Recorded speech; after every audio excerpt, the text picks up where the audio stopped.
Thank you. Professor, you said a lot of wonderful things about China, and surely they're doing a lot of things right.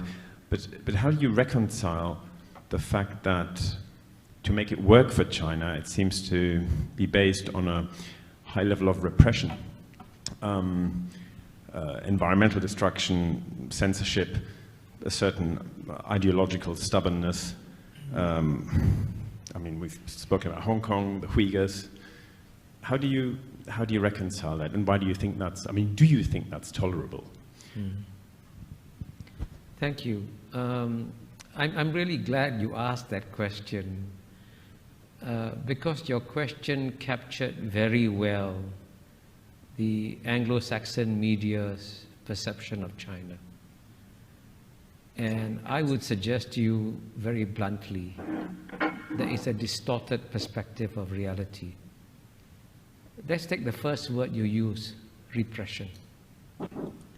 If the Communist Party of China only relied on repression to stay in power, it would not create the most dynamic economy in the world, right? It is by far the most dynamic economy in the world. It has delivered the fastest growing economy for 30 years. And it has done this by educating the Chinese people to a level and extent that the Chinese people have never been educated ever before. And you say it's repression. You obviously are taking the old Cold War mindset.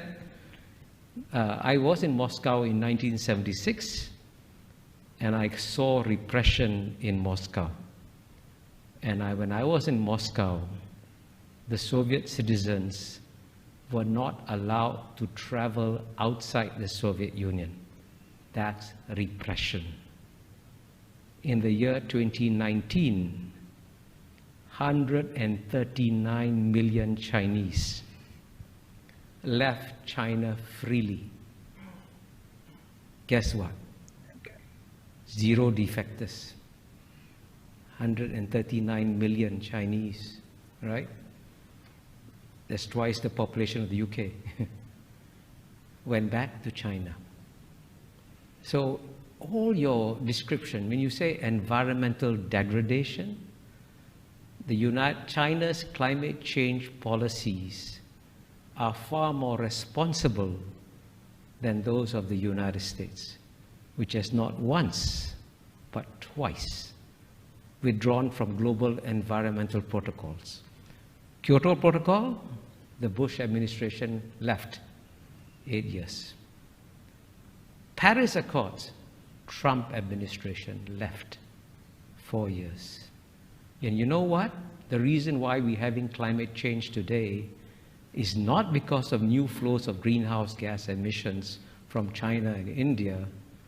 It's because of what the Western countries have put in the atmosphere since the Western Industrial Revolution.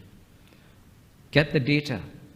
The single largest contributor, cumulatively, right, is number 1, United States, number 2, Europe, number 3, China. Right? And the West wants China to pay an economic price for the current flows, but the West doesn't want to pay an economic price for what it put in the atmosphere.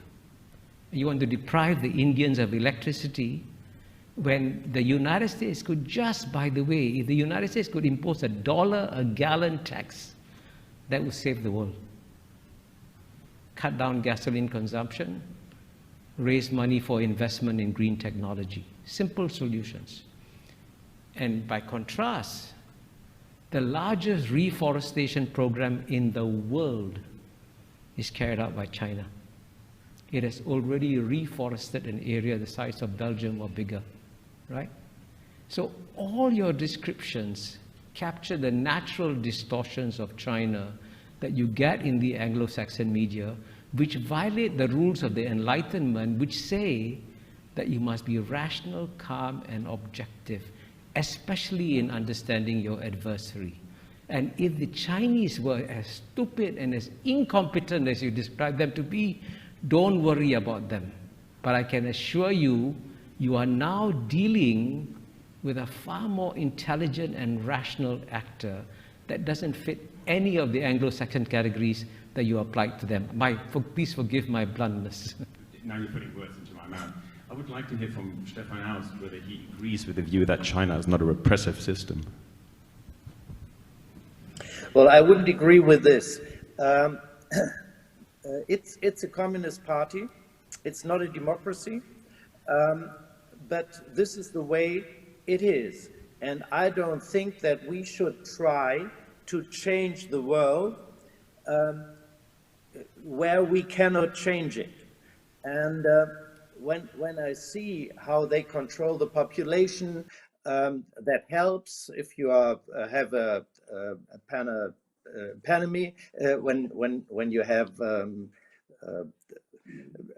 pandemic, it helps to control the people. At the same time, the experiment helps to the government to control the population. This is not a democratic system which I would wish we would have. But on the other hand, you can see that this system helped millions of people get out of hunger and to make a personal career, to go to schools, to study, and to build up a very important, if not the most important economy in the world. So what we tried in the book to try to show what's going on there, how the situation is, but not putting ourselves in a position to tell them how they should live and how they should change it. For my personal view, I'm far more in favor of a Western democratic society. But what we always thought is that economic power and economic growth goes together with a democratic system as we have it. At least we had it since the war, since the end of the war. We have to see that a communist system like in China can be very successful, and we have to deal with it whether we like it or not. And can we take the next question from this gentleman here in the blue shirt?